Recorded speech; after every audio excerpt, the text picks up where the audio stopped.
Found you. Saitama didn't get bit by a spider. He didn't find some ancient relic. He just worked out. He trained so hard he went bald. 100 push-ups, 100 sit-ups, 100 squats. That's the workout routine. Is to make sure you really stick to this intense training regimen. Man, I wish it was that easy. And somewhere between push-up 99 and 100, he broke the entire genre. A show that turns the dumbest workout ever with the addition of 2, count 'em, 2 marshmallows into an existential crisis. Because when you've already won, what's left to fight for?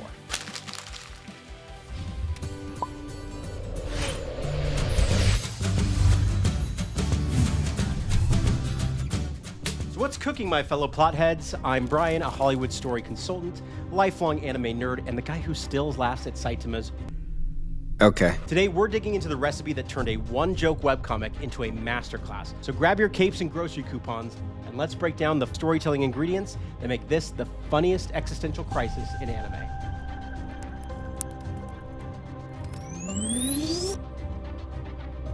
Saitama starts where every other hero ends.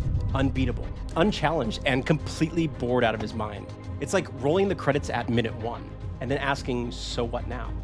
His entire setup breaks the golden rule of storytelling. That struggle is what gives stories meaning. Every other hero story is built on tension, watching someone grow, fail, and finally overcome. But Saitama, he's already done it. He's trained so hard he went bald, became a god, and now can't really feel anything. The hero's journey ended before the story began, and somehow that's where it gets really interesting. Episode 1 sets the tone. He punches through a giant mutant crab, strolls home, and watches discount ads with the same blank stare he gave the kaiju. The world can be ending outside, and he's just wondering if the sale on leaks is still going on. The kind of numbness that comes after chasing purpose too long and realizing you maybe overshot it. But what makes OnePunchMan so clever is that it refuses to make Saitama's emptiness the punchline. It keeps giving him tiny windows where we see how badly he wants to care again. Like the mosquito scene.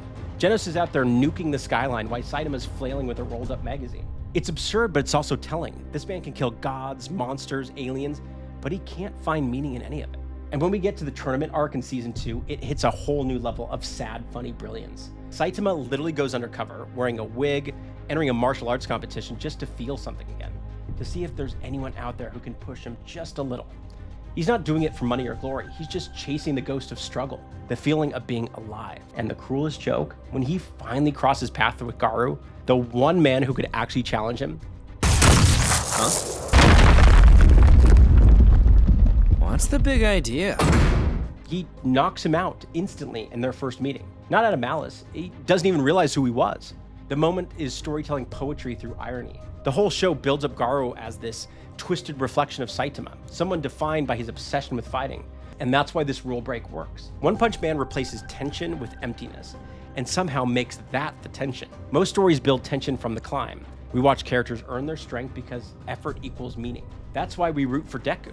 Every broken finger, every new quirk he learns, every failure that forces him to grow. That's the dopamine. And that's the emotional construct of most shonen storytelling. Progress equals payoff. Saitama, meanwhile, has no system left to beat. There's no leaderboard, no rival. He's maxed out the game. That's why his story becomes existential instead of epic.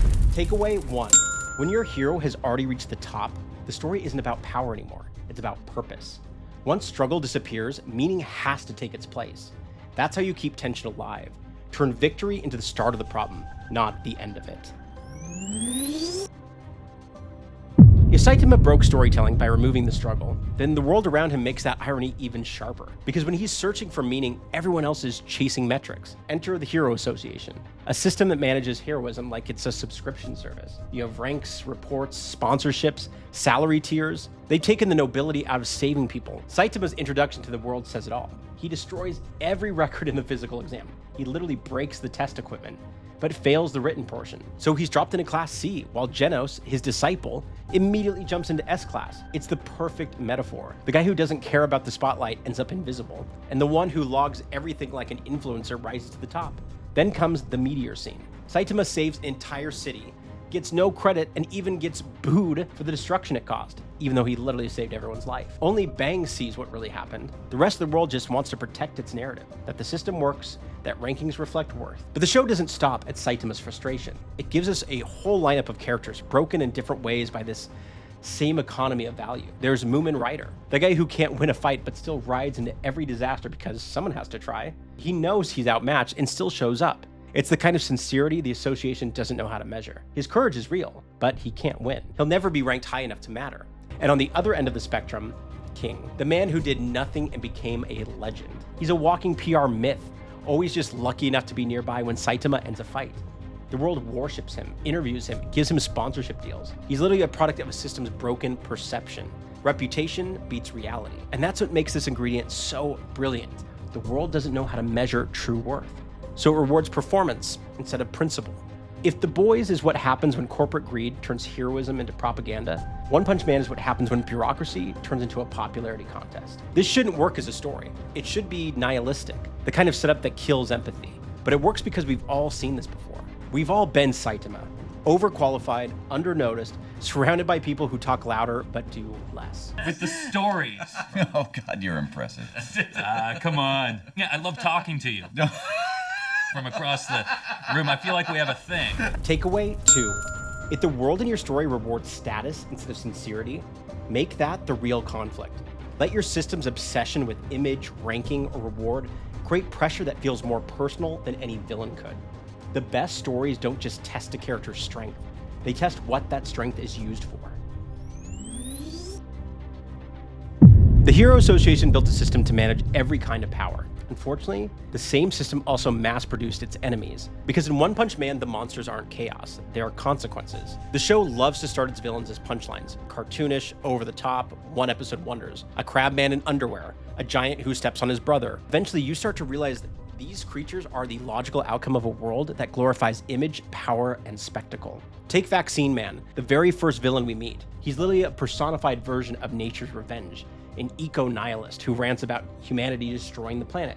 He's ridiculous, sure, but he's not wrong. He's the first hint that this world's real sickness isn't monsters, it's us. Then there's Boros, the space conqueror who shows up at the end of season 1. On paper, he's the ultimate boss fight, god-tier power, but his story mirrors Saitama's perfectly. He's traveled across galaxies looking for a challenge, and when he finally finds one, he dies smiling. He's Saitama's reflection, a proof that even monsters crave meaning when strength becomes empty. And then there's Garou, the walking contradiction. As a kid, Garou hated how stories and people always glorified heroes and treated monsters like one-dimensional villains. He saw the imbalance early. Every time the hero beat the monster, everyone cheered.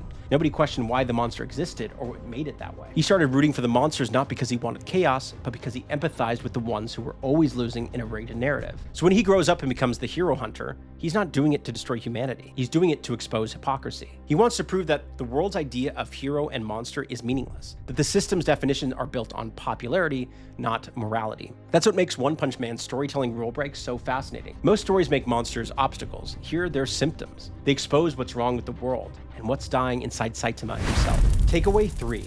Your villains shouldn't just threaten the world. They should reveal it. The most memorable monsters aren't random forces of chaos. They're the ugly truths a society tries to ignore. When your antagonist reflects the world's flaws, every punch carries moral weight. All right, we made it to the secret ingredient. The secret ingredient of my secret ingredient soup. The thing that pulls the entire One Punch Man recipe together. Because on paper, One Punch Man should be hollow. It's a superhero parody built on a single gag. But the reason people stay, the reason it still means something, is because the gag hides a heartbeat. The show doesn't work in spite of its humor. It works because of how it uses humor to disarm us, then slips sincerity in through the cracks. Saitama and Genos after saving the city. The world's strongest man looks exhausted, not triumphant. After all the chaos and the spectacle, the show pauses long enough to remind us what power can't buy: connection. Or look at the Boros fight. It's one of the flashiest battles in the show, full of color and movement, but the ending isn't about who wins. It's about what they both feel. Boros dies smiling because for one moment, he finally found someone who could push him. And Saitama, he gives that small, almost guilty smile back. Even the smallest jokes carry that ache. Saitama letting Genos take credit for the rescue. King pretending to be fearless while Saitama humors the lie. Moments that start as punchlines and end as glimpses of kindness. A reminder that for all of its satire, the show actually likes its characters. That's how One Punch Man walks that line. It never abandons the joke, but it builds sincerity inside it. Every anti-climax lands because the writers know what's really at stake isn't the fight, it's Saitama's humanity. Because with all that power, Saitama could easily abandon what makes him human. But even in the mundaneness of everyday life, he keeps his feet planted on the ground. They use laughter as insulation so the sadness can hit without turning the show into a melodrama. And that's the secret ingredient. It's parody as a doorway to emotion. Takeaway 4. If you're writing comedy, don't hide from emotion. Stage it through contrast. Let the absurdity heighten the truth underneath it. A quiet beat after the laugh, a small reaction in the chaos, a line that lands too honest, that's where the audience feels something real. Humor doesn't replace sincerity, it earns the right to show it. If you wrote OnePunchMan on paper, every writing rulebook would tell you it shouldn't work. Okay. There's no stakes, no growth, no tension, a protagonist who can't lose, a world that doesn't care, villains who make more sense than heroes. That's story suicide, right? But here's the twist. OnePunchMan breaks storytelling not by ignoring the rules, but by understanding them so deeply it can bend them without breaking the story's soul. It kills the idea that power equals progress and replaces it with search. It dismantles the belief that admiration equals purpose and replaces it with truth. It rewrites villains as reflections instead of obstacles and turns parody into empathy. Because real stories aren't just about winning, they're about wanting. And when your hero has nothing left to want, the story has to dig deeper into loneliness, meaning, and the quiet ache of being unstoppable. That's what OnePunchMan found in the cracks of its own joke. A new kind of tension, existential tension. So yeah, OnePunchMan broke storytelling. It reminds us that rules only matter when they serve emotion. That's the punchline. So once again, I'm Brian, this is Plot Luck. And if you've ever loved a story, felt let down by one, or dreamed of telling your own, pull up a chair, hit subscribe, and let's stir the plot together. That's a wrap.